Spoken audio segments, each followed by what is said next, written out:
15th, maybe 14th or 15th, whenever it was, that Saturday in mid-September, doubleheader in Cleveland.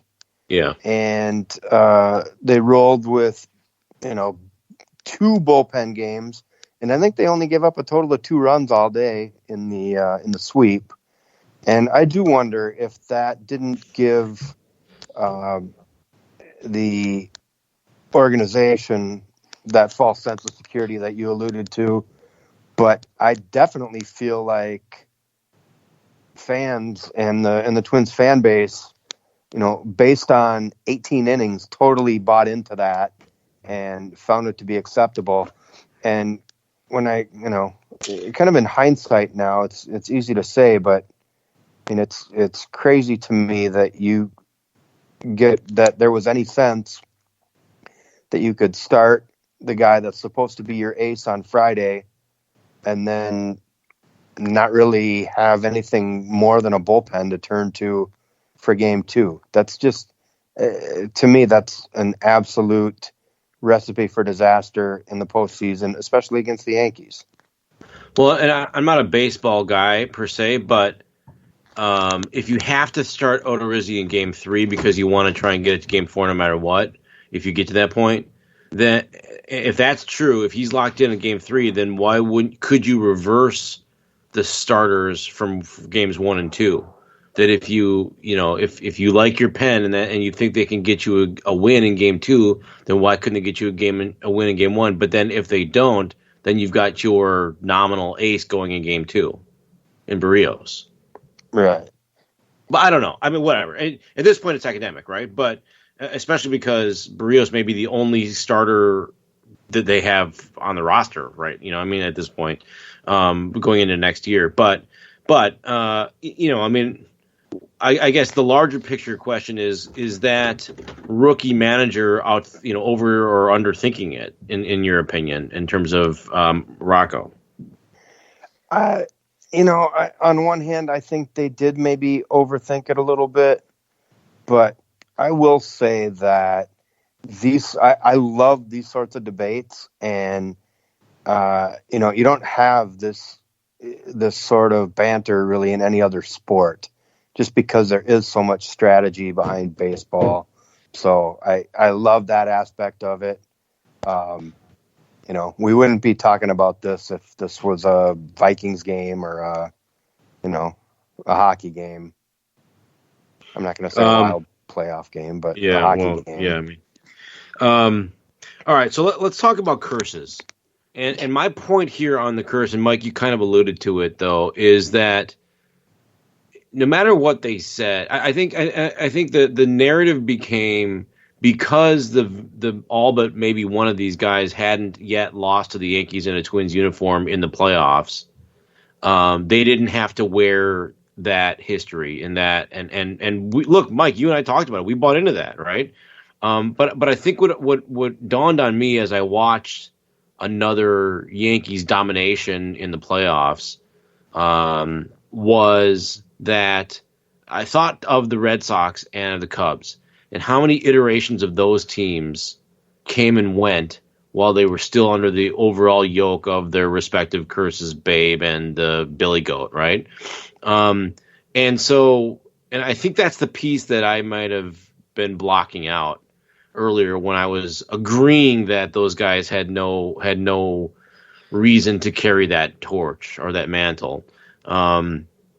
I think it transcends the individual players on the roster at this point. And yes, that means it's a fan construct. I totally accept that. That means it's not a intrinsic, empirical thing. It's a fan constructed, non-reality or sub-reality. But that doesn't mean it's not. I mean, the last however 16 games now, there's been one constant. Or however many of the 16 games were against the Yankees, but there's been one constant, right? And that's the fact that we were playing the Yankees. So what else are you supposed to think about it? So Mike, where do you come in on the curse? I mean, elaborate on what you said earlier about the curse piece.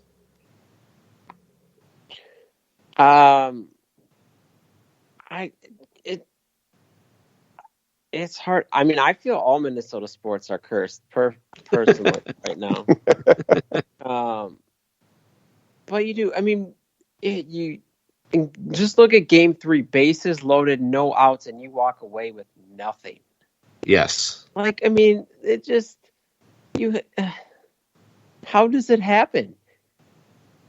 You know, that kind of stuff is just like it's just like it's on purpose. It's just like you have no luck, you know, ever.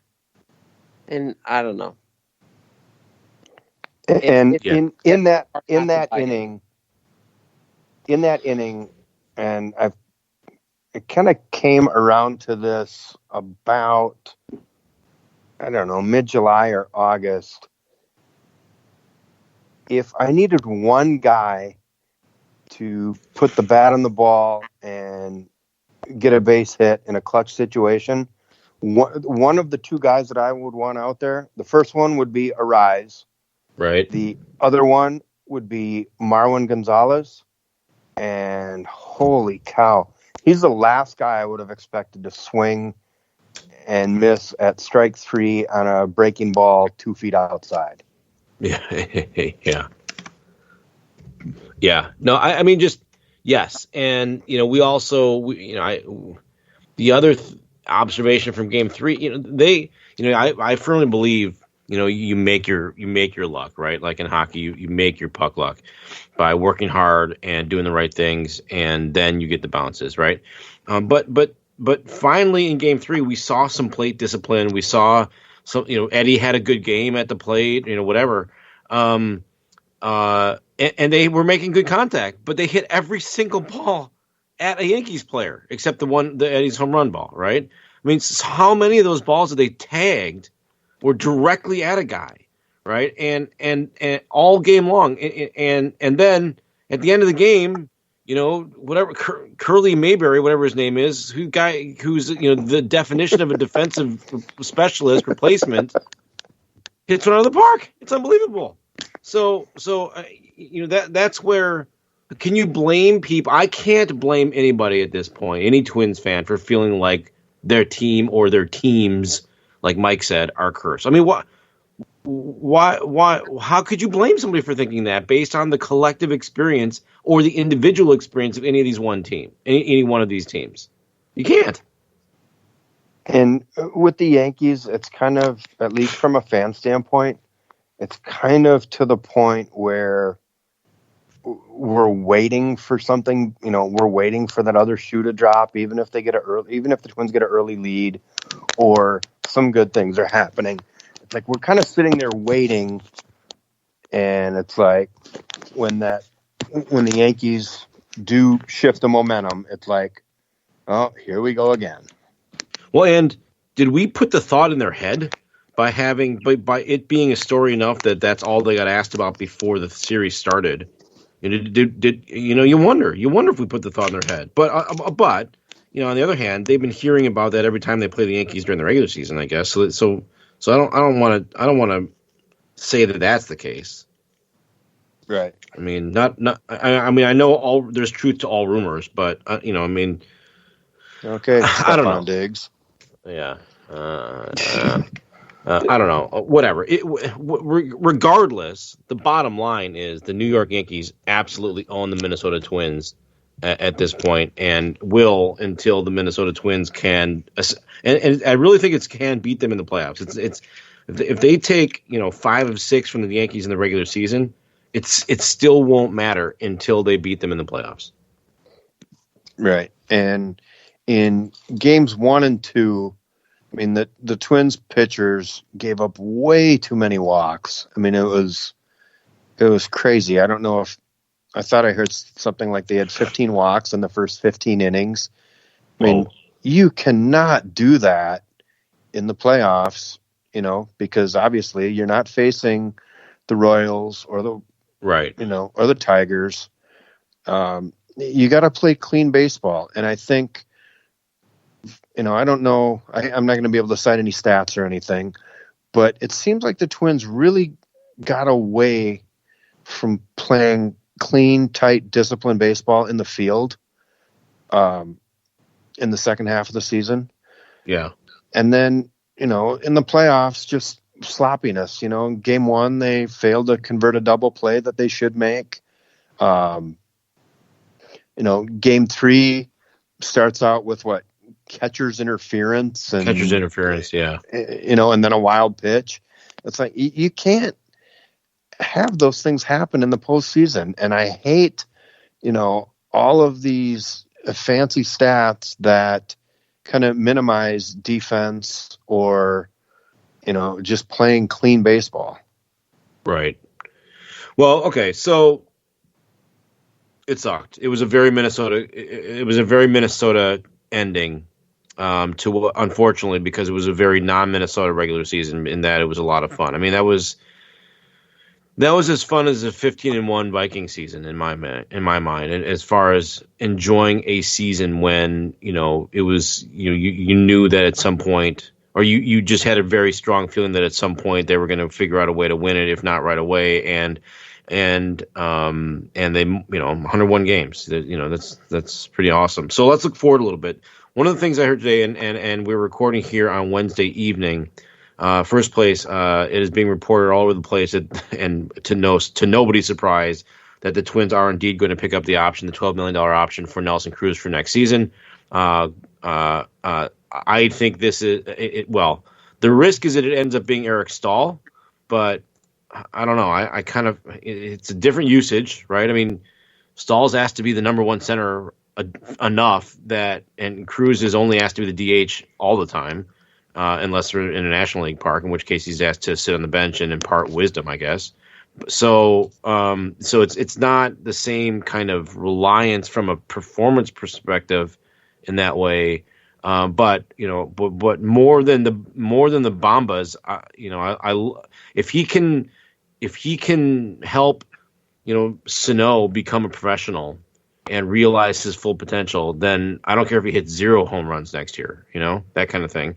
But then the second thing, news in the Falvey and Levine had press availability today, and one of the things they said was they want to be aggressive in the offseason going after frontline pitching. Mike, what thoughts about Cruz or frontline pitching? As far as Cruz goes, I think that's the easiest decision they will have to make this offseason. I mean, unlike Eric Stahl, there's really no risk other than spending $12 million. I mean, you can put him on the bench and, I don't know, DH Crone or somebody else if you have to, depending on who else they bring in. But, like you said, at the very minimum, he's a leader for Sano. To look up to and help mentor him. As far as pitching goes, I mean, they have to do it. It's just going to be a matter of, how much will it cost money-wise, or more likely prospect/player-wise, and what are they going to be willing to give up? Yeah. And Lonnie, what do you think about... I've seen it now twice. Dan Hayes' article on The Athletic tonight talking about this stuff, and Suhan had a really interesting column today talking about it, that Rosario might be the best trade chip they have that makes the most sense for the Twins, who might also be able to be part of a package that would return a decent starter, whether it's him alone or him plus one of those high-end prospects. Just on paper, or right off the top, Lonnie, what would you think about moving Eddie? I'm a little bit conflicted on that. I mean, there's definitely things about Eddie that will drive you crazy. Jogging out of the box when he should be hustling. Swinging at just awful pitches. There are a lot of things that'll drive you nuts about him. But then when you're just about exasperated with him, right, then he'll make a great play in the outfield and gun somebody out on the bases. Yep. So I've just kind of learned to